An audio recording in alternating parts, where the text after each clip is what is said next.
3 দিন ধরে নিখোঁজ বৈষম্যবিরোধী ছাত্র আন্দোলনের তুরাগ থানার সাবেক কমিটির যুগ্ম আহ্বায়ক কে এম মামুনুর রশিদ মামুন দ্রুত তাকে খুঁজে বের করে দোষীদের শাস্তির দাবিতে সংবাদ সম্মেলন করেছে জাতীয় নাগরিক পার্টির যুবশক্তি উইং।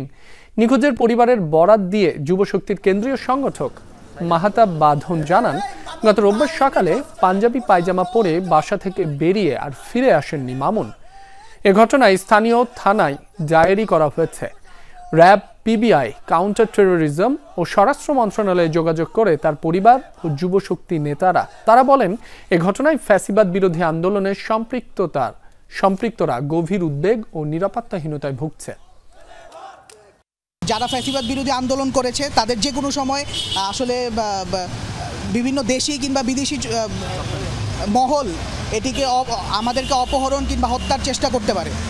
এবং গত 3 দিন ধরে আমাদের সহযোদ্ধা আমাদের ভাইকে খুঁজে না পাওয়া একটি অ্যালার্মিং, আমাদের জন্য মনে হয় একটি অ্যালার্মিং ব্যাপার, যে আমরাও যে কোনো সময় আমাদেরও জীবনের নিরাপত্তা নিয়ে আমরাও শঙ্কিত।